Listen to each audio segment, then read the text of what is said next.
Existen varios métodos de ordenación en un vector. Uno de ellos es el ordenamiento por inserción. Este método consiste en ir preguntando los elementos e ir intercambiándolos si son mayores o son menores, llevando los menores hacia la izquierda y los mayores hacia la derecha. Comenzamos con el segundo elemento y lo que hace es comparar con uno anterior a él. Dice 4 es menor que 5, sí, entonces hace el intercambio. 4 se va allá y 5 se viene acá. Ahora el puntero se mueve hacia la siguiente dirección, hacia acá. Va a preguntar 7 es menor que 5, no. 7 es menor que 4, no. Entonces se queda ahí nomás. Avanza hacia el siguiente número. Y aquí pregunta 3 es menor que 7, sí, entonces hace el intercambio. Aquí vuelve a preguntar 3 es menor que 5, sí, hace el intercambio. Aquí vuelve a preguntar 3 es menor que 4, sí, entonces hace el intercambio. De esta manera vamos a ir armando nuestro vector 3, 4, 5, 7. Y aquí está el 1. Ahora recordemos que nuestro puntero estaba acá. Se va a poner una posición más y va a apuntar hacia el 1. Ahora decimos, va a comparar 1 es menor que 7, sí, entonces va a hacer el intercambio. Luego va a preguntar 1 es menor que 5, sí, entonces va a hacer el intercambio. Ahora voy a preguntar 1 es menor que 4, sí, entonces va a hacer el intercambio. Y aquí finalmente 1 es menor que 3, sí, entonces va a hacer el intercambio. De esa manera nuestro vector quedaría 1, 3, 4, 5 y 7. Recordemos que nuestro puntero ahora estaba en 1. Como ya no hay más a su derecha para avanzar, entonces ahí debería quedar nuestro vector ordenado. Revisamos y está ordenado. Ese es uno de los métodos más sencillos que hay para ordenar, fácil de entender. Bueno, lo más fácil de entender, pero hay otros más, un poco más eficientes se podría decir, y también un poco que requieren un poco más atención para su entendimiento. Otro método, por ejemplo, es el de ordenación, es el burbuja. ¿Cuál es la lógica que maneja? Es de ir buscando el mayor y ir llevándolo hacia el final. Es decir, por ejemplo, de este vector escoge el mayor y lo lleva hacia el final, entonces el mayor sería el 7, de tal manera que nos quedaría 7. Lo llevó hacia el final, pero ahora este que lo lleva hacia el final ya no lo toma en cuenta ese número, es como si lo partiera el vector. Entonces ahora agarra de todo este vector, todo este pedazo del vector, busca el siguiente mayor. Como es 5, entonces va a quedar 4, 3, 1, 5, 7. Recordemos que el 7 ya lo encontró, el siguiente que encontró fue el 5, entonces estos se separan. Y vuelve a particionar el vector quedando estos tres elementos, vuelve a buscar el mayor de los tres, en este caso sería 4, quedaría 3, 1, 4, 5, 7. Como ya sabemos que el 5 y el 7 lo encontró, el último, el que recientemente encontró fue el 4, entonces se particiona el vector de esta manera, quedando así estos dos elementos. Vuelve a buscar el mayor entre los dos, que sería 3, de tal manera que va a quedar 1, 3, 4, 5, 7. Ahora recordemos que ya estaba separado hasta el 4 y el nuevo elemento que entró fue el 3. Entonces separa ahí, como es el último que queda, ya no hay más con qué comparar. Entonces de esa manera nuestro vector debería quedar ordenado. Ese es el método de burbuja. Y finalmente el último método que he visto es el famoso quicksort, uno de los métodos también que son rápidos y algunos lo llaman que es un tanto inestable porque su orden de complejidad depende del caso, de el mejor caso y el peor caso.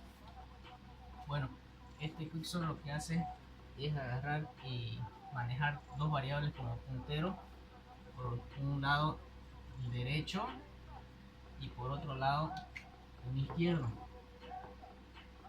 pero además maneja una variable que la llama puntero, ¿sí? o pivote, mejor dicho. Entonces nuestro pivote va a ser, por ejemplo, el lado de la izquierda, el 5.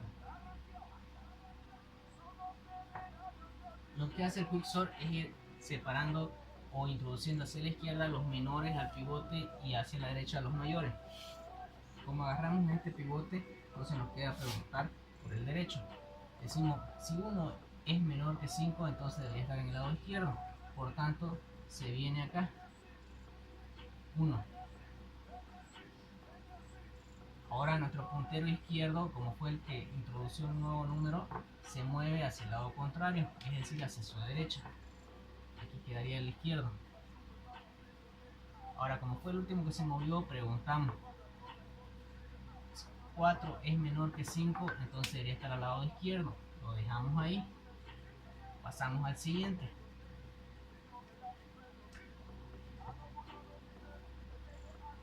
Ahora 7 es mayor que 5, por tanto debería estar en el lado derecho. Entonces aquí quedó el 4. Entonces el 7 debería venirse donde está apuntando el derecho, que sería aquí, en la última posición. Como este fue el que se modificó, nuestro puntero se mueve hacia el lado contrario, es decir, hacia la izquierda, quedando así. Ahora preguntamos, 3 es menor que 5, por tanto debería estar al lado de la izquierda, hacia donde está apuntando esta variable puntero izquierdo. Entonces se viene el 3 acá.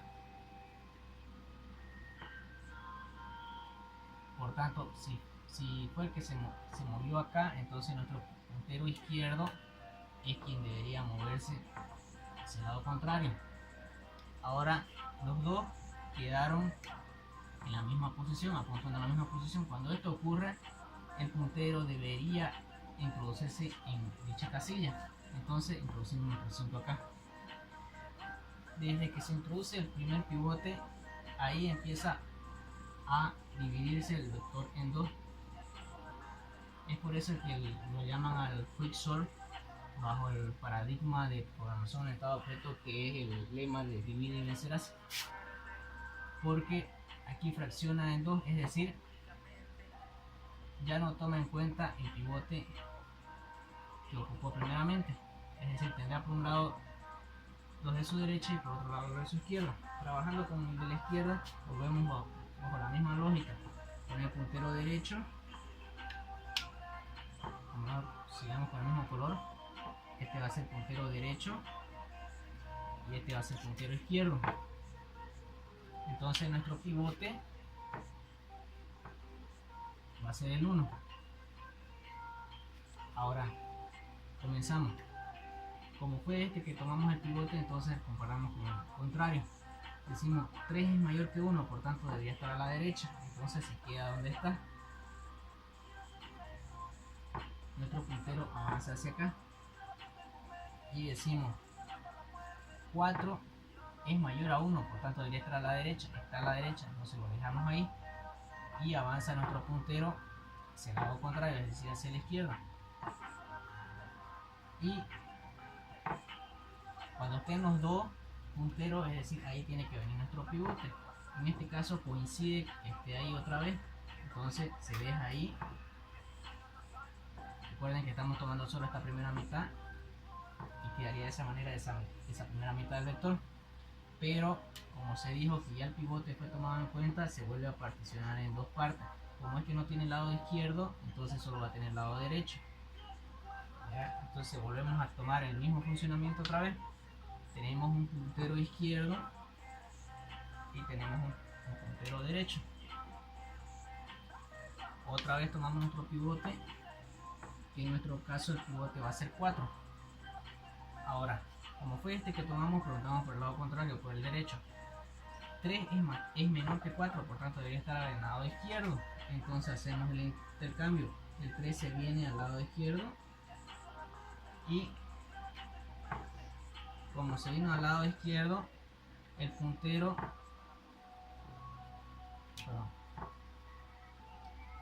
como se vino al lado izquierdo, el puntero de izquierdo se mueve hacia el lado contrario. Y otra vez vuelven a quedar ambos punteros apuntando a la misma dirección. Entonces ahí tiene que haber nuestro pivote.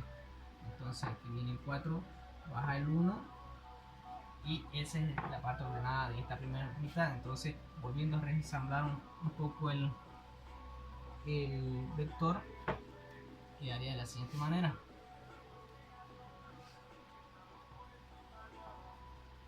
Tendríamos la primera mitad, el 1, el 3 y el 4. Esa es la primera mitad, pero ya procesamos el número 5.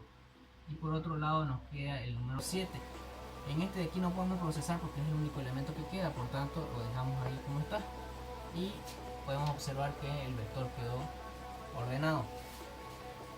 Ahora, notaron que para el quicksort se ocupaba más variables, ¿no es cierto? Como estos dos punteros y el pivote.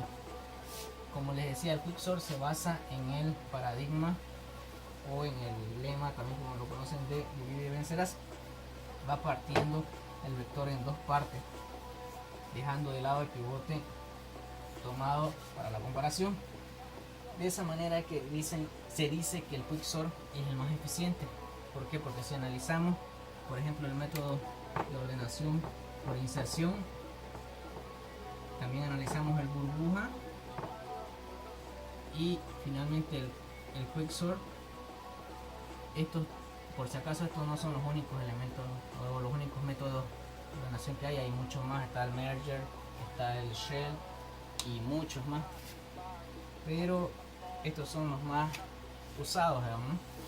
En este de aquí vimos que hacía comparaciones uno por uno y hacia atrás, es decir, si estaba en este elemento volvía a preguntar por todo esto, siendo que ya estos los anteriores al puntero ya los ordenó, entonces hacía como doble trabajo. Entonces por ende podemos deducir, sin conocer el algoritmo a fondo, podemos deducir que existían dos ciclos mínimamente, dos ciclos repetitivos. Entonces sabemos que en orden de complejidad dos ciclos repetitivos terminan siendo en su gran mayoría de orden cuadrático, o como también algunos lo conocen, tiempo de orden cuadrático, ¿ya? Eso por el lado de la inserción. Por el lado de burbuja, recordando, sacaba el mayor del vector y lo botaba hacia atrás, luego reducía y sacaba el segundo mayor y lo botaba hacia atrás. De esa misma manera podemos deducir que también tenía que haber mínimamente dos ciclos repetitivos, porque uno iba sacando, uno era para calcular, para recorrer todo el vector una posición menos cada vez, y otro era para sacar el mayor de ese elemento. Entonces deducimos que había mínimamente dos ciclos repetitivos. Eso que nos quiere decir que también es de orden cuadrático mínimamente. Y luego viene el quicksort. El quicksort también tenía dos ciclos, mínimamente dos ciclos repetitivos, con la diferencia de que en cada ciclo había una división, es decir, partía el vector en dos partes. Entonces sabemos que también la división en orden de complejidad generalmente es dado por el logaritmo.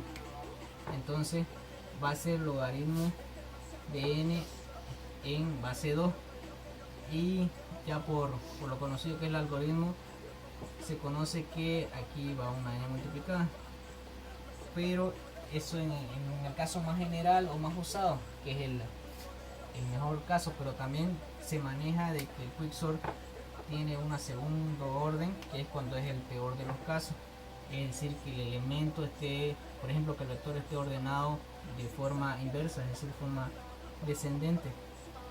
En ese caso se convierte en orden cuadrático también, pero generalmente se da este caso porque es difícil encontrar el vector, o sería mucha coincidencia encontrar el vector ordenado descendentemente. Generalmente está totalmente desordenado, entonces generalmente se cumple este caso.